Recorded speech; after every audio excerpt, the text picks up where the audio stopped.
Iran में चल रहे संघर्ष से एक बहुत ही खौफनाक चीज निकलकर सामने आ रही है।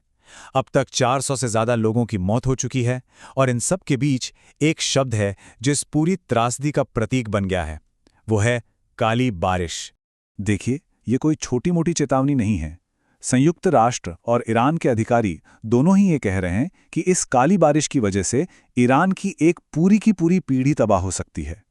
ये एक ऐसी चेतावनी है जो युद्ध के मैदान से कहीं आगे एक बहुत गहरे संकट की तरफ इशारा कर रही है। लेकिन सवाल ये है कि आखिर ये काली बारिश है क्या? इसे आप नॉर्मल बारिश समझने की भूल मत कीजिएगा। असल में जब तेल रिफाइनरियों जैसे इंडस्ट्रियल ठिकानों पर हमला होता है तो वहां से जहरीला धुआं और खतरनाक केमिकल्स सीधे वायुमंडल में चले जाते हैं, और यही प्रदूषक जब बादलों में पाली से मिलते हैं तो वो एक जहरीली काली बारिश बनकर जमीन पर बरसते हैं। जो शुरुआती आंकड़े सामने आ रहे हैं वो वाकई डराने वाले हैं। इस जंग में अब तक कम से कम 400 जानें जा चुकी हैं और हजारों लोग घायल हुए हैं। और सोचिए, ये तो बस शुरुआती आंकड़े हैं। अब ये जो घटनाएं सुनने में जितनी अजीब और नई लगती है उतनी है नहीं। युद्ध में काली बारिश का एक इतिहास है, एक ऐसा इतिहास जो हमें सीधा दूसरे विश्व युद्ध और हिरोशिमा तक ले जाता है। देखिए, 1945 में जब हिरोशिमा और नागासाकी पर एटम बम गिरे तब दुनिया ने पहली बार रेडियोधर्मी काली बारिश देखी थी। फिर 1991 में खाड़ी युद्ध के दौरान भी ऐसा कुछ हुआ, पर वो बहुत छोटे पैमाने पर था। लेकिन जो आज ईरान में हो रहा है वो न सिर्फ बहुत बड़े पैमाने पर है, बल्कि उसकी प्रकृति ही बिल्कुल अलग है। और यही वो सबसे बड़ा और सबसे खतरनाक फर्क है। हिरोशिमा की बारिश रेडियोधर्मी थी, यानी उसमें रेडिएशन था। लेकिन ईरान में जो बारिश हो रही है वो केमिकल से भरी है, कैंसर पैदा करने वाली। इसका सोर्स कोई परमाणु बम नहीं, बल्कि जलती हुई तेल रिफाइनरियां हैं। और यही बात इसे एक बिल्कुल नए तरह का खतरा बना देती है। जापान में जो लोग उस परमाणु हमले में बच गए थे उन्हें हिबाकुशा कहते हैं। इसमें वो लोग भी शामिल थे जिन पर ये काली बारिश गिरी थी। सोचिए, उन्हें ताउम्र सिर्फ सेहत की परेशानियां ही नहीं झेलनी पड़ी, बल्कि समाज ने भी उन्हें एक कलंक की तरह देखा। लोग उनसे डरते थे। ये हमें बताता है कि ऐसी त्रासदियां कैसे पीढ़ियों तक गहरे जख्म छोड़ जाती हैं। तो अब सवाल यह है कि ईरान में ही ये स्थिति इतनी ज्यादा गंभीर क्यों हो गई? इसका जवाब छिपा है विज्ञान और ईरान की अपनी खास भौगोलिक बनावट के एक, कह सकते हैं, जानलेवा कॉम्बिनेशन में।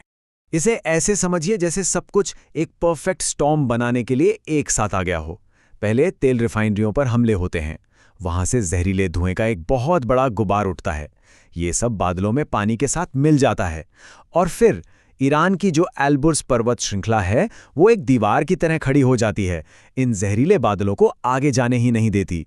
और नतीजा, सारी की सारी जहरीली बारिश एक ही जगह पर कंसंट्रेट होकर बरस जाती है। और जब वैज्ञानिकों ने इस बारिश का एनालिसिस किया तो पता चला कि इसमें है क्या? बेंजीन, टोल्यून और एसीटोन। और ये सभी पदार्थ जाने माने कैंसर कारक हैं। मतलब ये वो केमिकल्स हैं जिनसे कैंसर होता है। बात यही खत्म नहीं होती। एक और वैज्ञानिक वजह है जिसे कहते हैं टेम्परेचर इन्वर्जन। इसमें होता क्या है कि गर्म हवा की एक परत ठंडी हवा के ऊपर आ जाती है और एक ढक्कन की तरह काम करती है। ये ढक्कन सारा प्रदूषण नीचे ही फंसा लेता है, उसे हवा में फैलने से रोक देता है।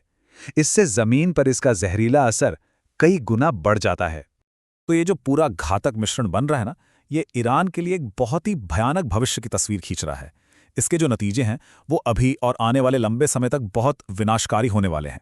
अब तो वर्ल्ड हेल्थ ऑर्गेनाइजेशन यानी WHO भी इस पर सीधी सीधी चेतावनी दे चुका है। उनके प्रवक्ता ने साफ कहा है कि ये जो काली और एसिडिक बारिश है ये लोगों के लिए, खासकर उनके सांस लेने के सिस्टम के लिए, एक बहुत बड़ा खतरा है। और इसका असर ऐसा नहीं है कि आज हुआ और कल खत्म हो जाएगा। ये वो घाव हैं जो सालों तक रिश्ते रहेंगे। कैंसर का खतरा, फेफड़ों की लाइलाज बीमारियां, स्किन की प्रॉब्लम्स। और सिर्फ इंसान ही नहीं, ये जहरीली बारिश खेती की जमीन को बर्बाद कर रही है, जो ईरान की फूड सप्लाई के लिए एक बहुत बड़ा और लंबे समय तक रहने वाला खतरा है। ईरान की सरकार ने लोगों को अलर्ट जारी किया है, घरों में रहने को कहा है।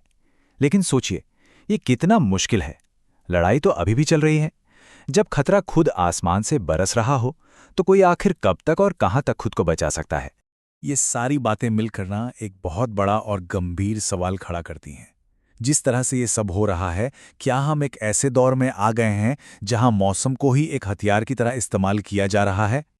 और मामला यहीं रुकने वाला नहीं लगता। आशंका ये है कि यह संघर्ष और भी बढ़ सकता है। ऐसी खबरें हैं कि ईरान अब बहरीन और यूएई जैसे अपने पड़ोसी देशों पर भी हमला कर सकता है। जरा सोचिए, अगर ये लड़ाई फैलती है तो ये जो पर्यावरण का संकट है, ये कितना भयानक रूप ले लेगा। तो अंत में ये हमें एक बहुत ही डरावने सवाल के साथ छोड़ जाता है। जब जंग की हदें इतनी धुंधली हो जाएं कि आसमान खुद एक हथियार या एक शिकार बन जाए, तो फिर आधुनिक युद्ध का भविष्य क्या है?